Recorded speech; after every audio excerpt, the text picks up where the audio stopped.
मेरे साथ ऐसा कई बार हो चुका है।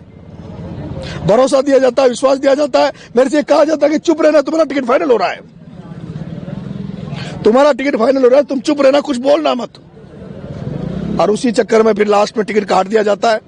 इसलिए इस बार अगर किसी तरह का धोखा होगा, छलावा होगा, हमारे साथ कोई कपट होगा, तो उसके बाद तय करेगी जनता जनार्दन, छात्र, ये जो फैसला सुनाएंगे वो फैसला मैं मानूंगा। कोई संदेश आया नहीं है, पर मुझे विश्वास है, भरोसा है, आदरणीय राहुल गांधी जी और प्रियंका गांधी जी अभी जयपुर में लैंड कर रहे हैं। और इससे मुझे कन्फर्म अब पक्का हो गया है कि मेरी आवाज, इन लाखों युवाओं की आवाज आदरणीय राहुल जी और प्रियंका जी तक जाएगी, तो जरूर हमारे नाम पर विचार करेंगे, हम पर मंथन करेंगे और हम पर विश्वास और भरोसा करके आदरणीय राहुल गांधी जी हमें इस बार चुनाव में मौका देंगे। देखिए, हरियाणा चुनाव के बाद में आदरणीय राहुल गांधी जी बहुत दुखी हैं। मैं उस दिन दिल्ली में था जिस दिन हरियाणा चुनाव का रिजल्ट आया। आदरणीय खड़गे साहब के वहां पर मीटिंग थी, मैं गेट पे खड़ा था।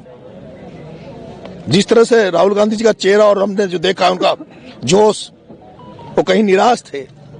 मुझे लगता है कि आज की तारीख में राहुल जी के साथ जिस तरह से धोखा कर रहे बड़े बड़े नेता, मुझे लगता है उस कंडीशन में, अभी जब पिछले दिनों मैंने पूछा था, पता किया, तो राहुल जी ने पूरे देश से युवाओं को बुलाकर खुद ने इंटरव्यू लिए। अब वो किसी पर भरोसा नहीं कर रहे और यह हमें अच्छी बात लग रही है। पूरा देश देख रहा है कि राहुल जी देश के पूरे देश से उन्होंने युवाओं को बुलाया, एक एक का उन्होंने इंटरव्यू लिया और उन्होंने खुद ने फैसला लिया।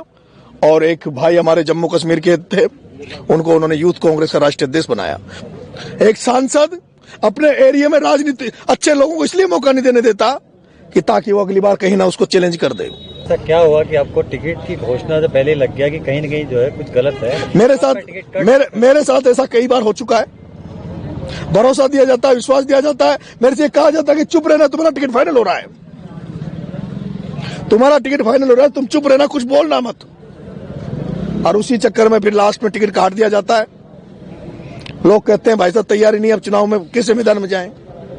इसलिए इस बार अगर किसी तरह का धोखा होगा, छलावा होगा, हमारे साथ कोई कपट होगा, तो उसके बाद तय करेगी जनता जनार्दन, छात्र, ये जो फैसला सुनाएंगे वो फैसला मैं मानूंगा। देखिए, ऐसा है, मुझे ऐसा लगता है कि इस देवली उनियारा में मुझे जो टिकटार्थी थे उनमें तो मुझे कुछ ज्यादा दम नजर नहीं आई। और उनको दे भी दोगे तो वो तो वही यहाँ के जो सांसद प्रत्याशी हैं उसके थैला उठाने में रहेंगे।